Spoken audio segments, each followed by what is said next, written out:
We're taking in hundreds of billions of dollars.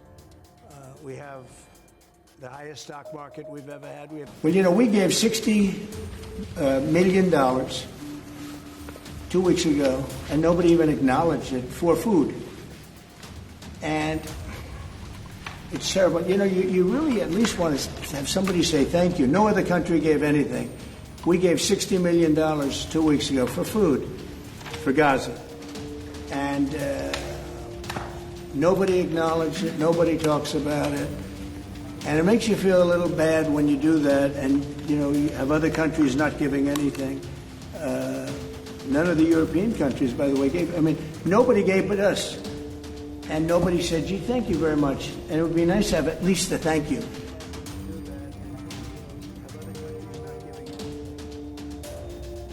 What's going to happen? I don't know. I can tell you that Hamas, as I said, would happen at the end. You know, we've gotten back a lot of hostages, a tremendous number of hostages, most of them. Now we have dead hostages, and the mothers want them back. And we have 20 people, approximately, but that are living. But we have a lot of bodies, and the parents want those bodies as much as they would want their child if that child were alive. I met with parents that it was so sad. Sir, please get my son back. How is your son doing? Well, he's dead.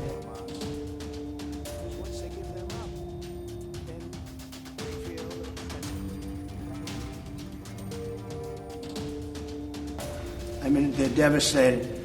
And I said, when you get it down to a certain number, you're not going to be able to make a deal with Hamas. Because once they give them up, then they feel that that's going to be the end of them. And what I said is exactly true. You know, they had a routine discussion the other day, and all of a sudden they hardened up. They don't want to give them back. And so Israel's going to have to make a decision. Stolen by Hamas. You know, they're stealing the food. They're stealing a lot of things. You ship it in, and they're terrible. You know, when I see the children, and when I see, especially over the last couple of weeks, and people are stealing the food, they're stealing the money, they're stealing the money for the food, they're stealing weapons, they're stealing everything. It's a mess. That whole place is a mess. The Gaza Strip, you know, was given many years ago so that they could have peace. That didn't work out too well.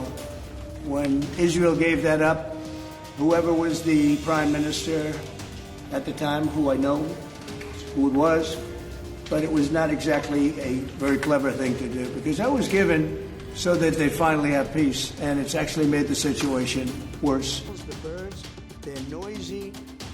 You know, you have a certain place in NATO, and they'll be doing what they want, but I guess for the most part, working with Ukraine.